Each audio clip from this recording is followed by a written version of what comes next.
Welcome to my world.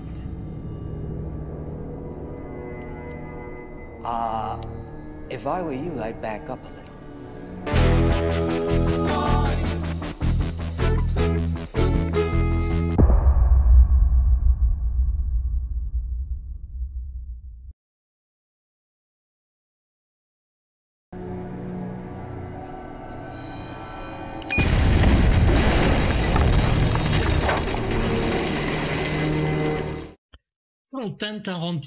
Quentin Tarantino, l'homme dont il ne faut rien dire de mal, qui fait partie de ces réalisateurs qui sont intouchables et pourtant, Dieu sait qu'il n'a pas fait que des bons films. C'est comme ça.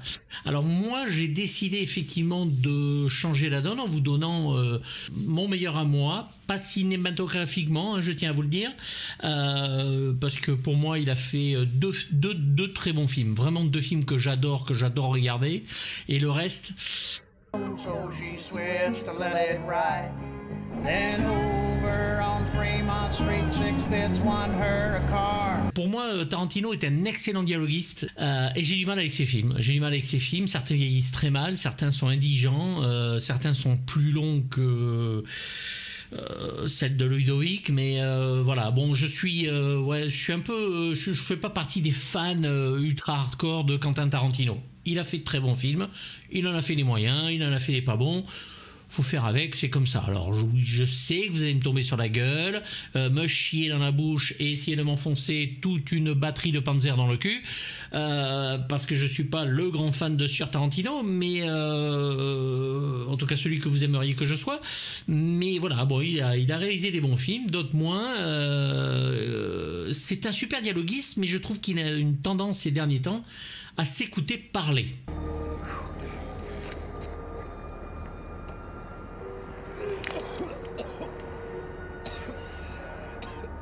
Alors là, c'est pas le cas. Je vais revenir sur ces films, il n'y a pas de souci là-dessus, mais je veux parler de quelque chose qui est beaucoup plus difficile. C'est-à-dire prendre un outil ultra calibré, comme une série télé, et en faire quelque chose qui lui ressemble. Prendre tout ce qu'on fait, auquel il n'a pas le droit de toucher, hein, les personnages, parce qu'ils doivent revenir pour l'épisode d'après, tout ça, mais en faire quelque chose de tarantinesque. Et ça, il l'a fait. Il l'a fait une fois de façon magnifique. Et vous allez de suite savoir où.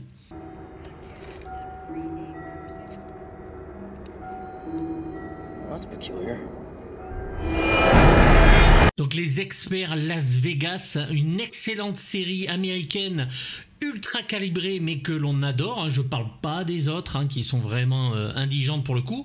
Tarantino va réaliser les épisodes 24 et 25 de la saison 5 qui sont tout simplement 90 minutes de chef-d'œuvre télévisuel qui fut suivi aux États-Unis par 30 millions de spectateurs. That's not Nick's evidence. Maybe it's a message. Donc tous les codes de la série de Les Experts sont là, hein, le générique, le meurtre, enfin tout ce qu'il y a, sauf que les acteurs et l'histoire va changer parce que étant lui-même fan absolu de cette série et cinéaste quand même assez doué, hein, il faut le reconnaître, en plus d'être un dialoguiste hors pair, il va devenir le maître d'œuvre de ces deux épisodes qui était une série qui était très très suivie à l'époque. If it means that much to you, pay your own way. Show a little dedication to your discipline. Yeah.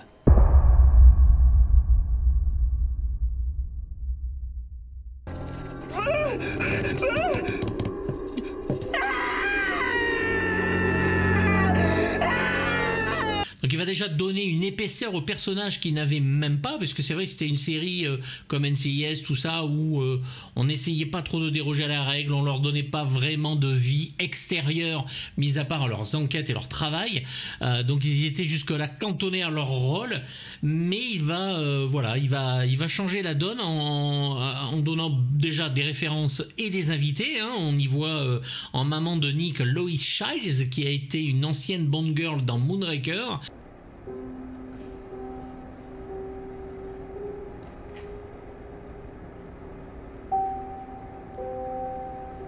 Vous avez Tony Curtis, le Tony Curtis des Vikings, d'Amicalement Vôtre, de Spartacus et j'en passe dans son propre rôle, ainsi que Frank Gorshin que l'on avait pu connaître en tant qu'homme mystère dans la série de Batman de 1966. You could walk down the streets in this town 15, 20 years ago with $50,000 staked on the top of your head.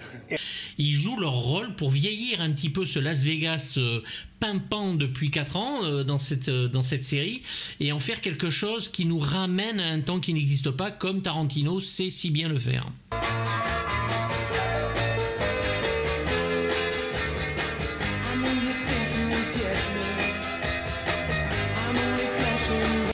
Mais le méchant qu'on va voir, mais ne serait-ce que même pas 2 minutes à l'écran, c'est John Saxon, que vous avez pu voir dans Opération Dragon, Les Griffes de la Nuit et plein d'autres, qui, malgré sa courte apparition, va être tarantinesque au possible dans un moment sanglant et ultra explosif.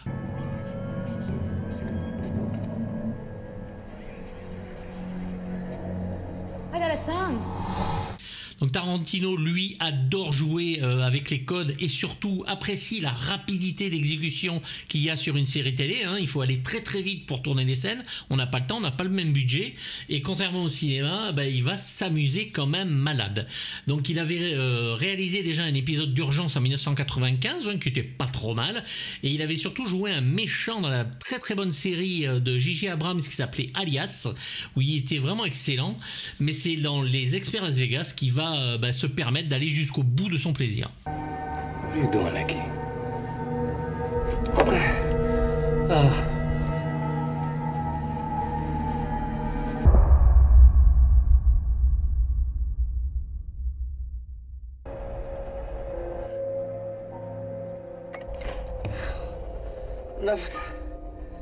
Enough with the damn light. Alors attention, je tiens à mettre les choses au point, vous n'allez pas être bluffé par la réalisation, parce que les codes, c'est plus dans ce cas-là une question d'ambiance, une question de sadisme, de rapidité, de suspense, et une vision de Las Vegas que l'on n'avait pas vu par le biais de ces vieilles stars qui reviennent, une autre époque, vieillissant ainsi la ville et nous ramenant peut-être à une réalité que la série oubliait parfois. Want to smell it?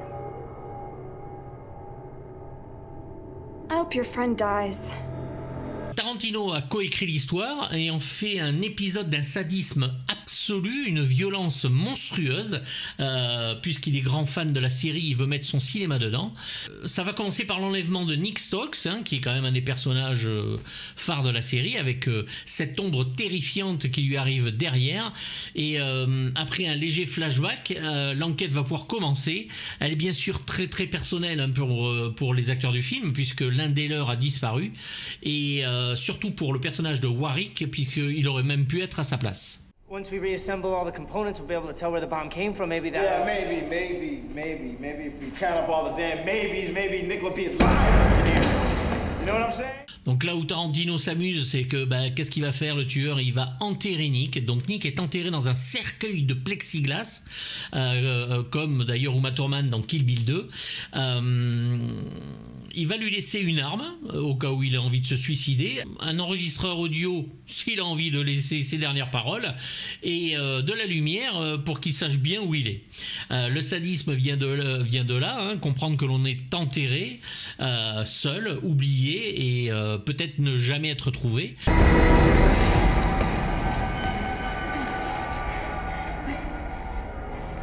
It's a dog.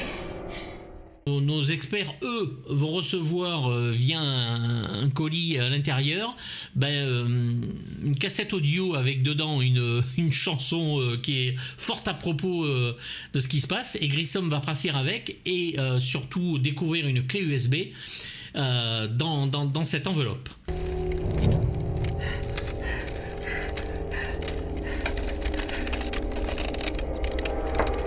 Donc lui, Nick se réveille, hein, le cauchemar commence, il a effectivement de l'air qui vient juste à côté de lui par un petit ventilateur, mais comme Tarantino joue bien sûr avec la musique, hein, par le message et la cassette audio, la véritable horreur va arriver avec le lien internet qu'il y a sur la clé USB, puisque dès que les experts cliquent pour voir Nick à l'intérieur de ce cercueil, et donc se rassurer de savoir qu'il est toujours vivant, ça coupe la ventilation.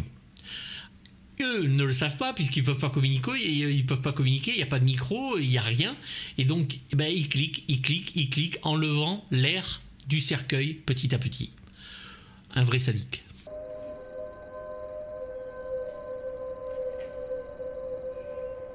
No, you never did, Nick. Donc les acteurs sont bien sûr éblouissants, hein. William Peterson, mon acteur préféré de toute ma vie, il est absolument fabuleux, hein. On parlera de ses films comme Manhunter ou Police Fédérale Los Angeles, et Mark Guggenberger, hein, que l'on avait vu dans Erin Brockovich, sont comme à leur habitude éblouissants. Ants. My God, he's being eaten alive.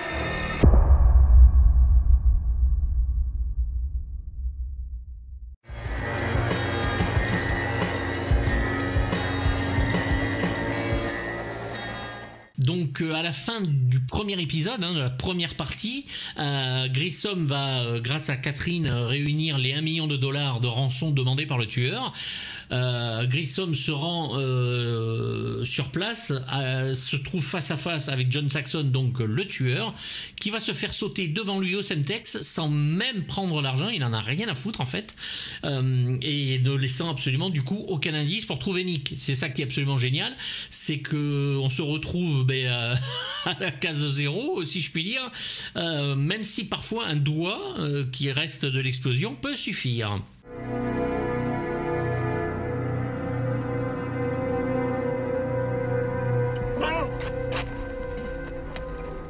La quantité de sang montrée à l'écran pendant cette scène nous rappelle que le réalisateur est là, hein, que c'est pas n'importe qui. Et c'est à partir du deuxième épisode que ça va devenir une course haletante, hein, contre la mort, contre la montre, puisque c'est pour sauver l'un des leurs et que ça devient ultra personnel.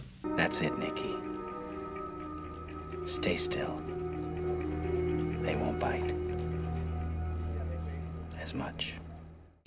Donc la deuxième partie fait un peu plus les experts classiques que le premier, dans sa première partie en tout cas, puisque c'est la science, hein, le pouce, on analyse, on va chercher tout ça.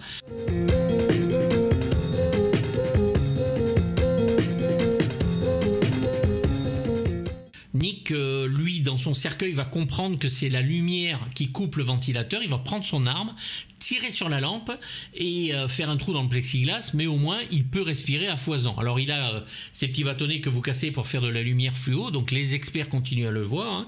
Avec l'ADN, ils vont s'apercevoir que ce tueur avait une fille qui est en prison.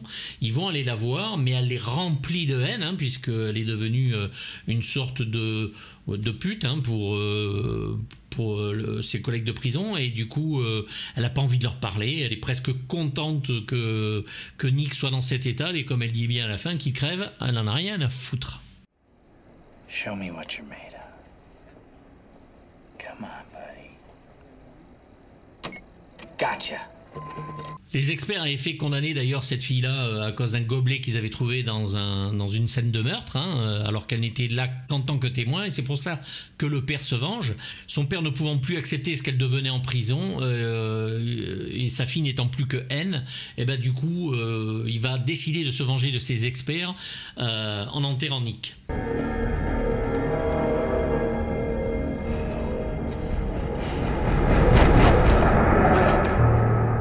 Les experts vont trouver d'ailleurs un premier cercueil, hein, un test dans lequel le tueur avait enfermé un chien, nous laissant croire que c'est Nick au départ, puisque Nick entend du bruit, et en fait, le bruit que Nick entend n'est absolument pas les experts qui sont en train de creuser pour le trouver, et au moment où eux trouvent le chien, et Nick comprend que le plexiglas autour de lui, hein, celui où il a tiré ce coup de feu pour éteindre la lampe, est en train de se fissurer partout autour de lui, et donc il peut être enterré à tout moment.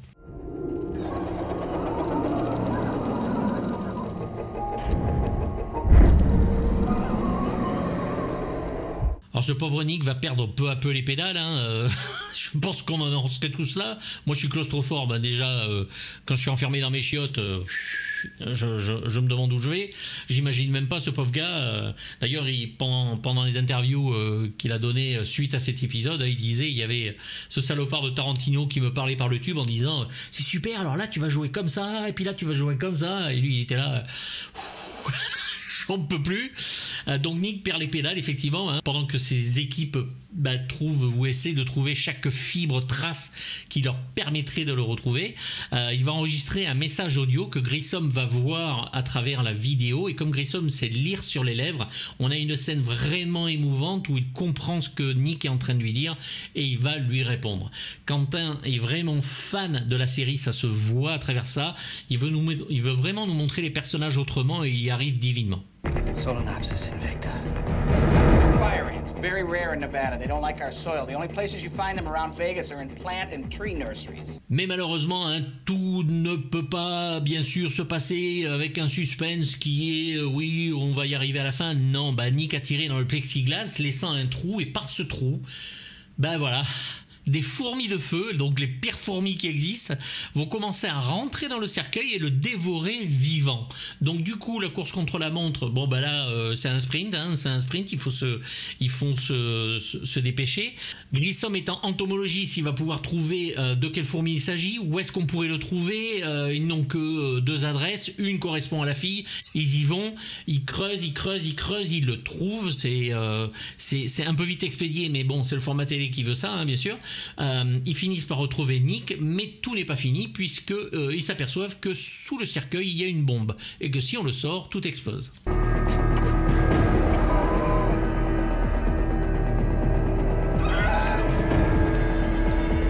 Donc le suspense est à son comble, hein, on est limite en train de crever.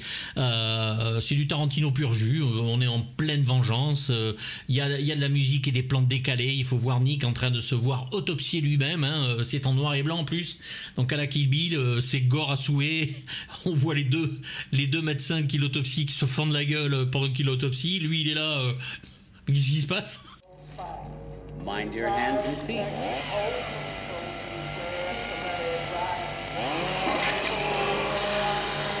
Donc c'est très très drôle. Voilà, c'est du gore pur jus, c'est du Tarantino pur jus. Alors bien sûr, hein, Nick s'en sort, ils arrivent à le sauver, mais il est psychologiquement atteint et aura du mal à s'en remettre dans les autres épisodes. Ils vont garder ça quand même comme base pour Nick. Pancho! Listen to me! Put your hand on my hand!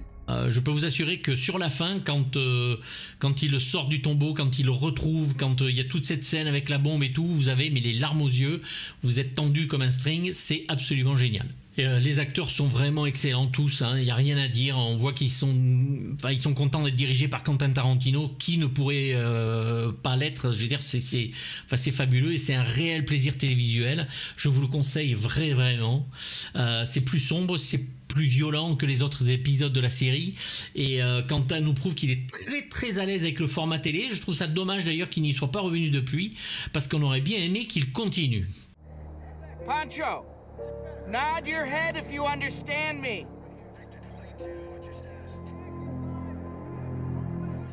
Alors oui, je suis un peu dur avec Quentin en début de vidéo, hein, mais j'assume, parce que mis à part pour moi 2 films et demi, je vous expliquerai pourquoi le demi, que je considère comme un de ses meilleurs, j'ai tendance à penser qu'il est beaucoup trop surévalué, mais j'y reviendrai très très vite en parlant de ces 2 films justement, et du demi, du coup, du reste de la carrière de Quentin Tarantino. Reste que c'est encore une fois, très bon dialoguiste, et quelqu'un qui arrive à montrer des choses, hein. Tous ces films ne sont pas mauvais, et même dans ceux que je n'aime pas, j'y trouve des choses, mais je le trouve surévalué en tant que nom.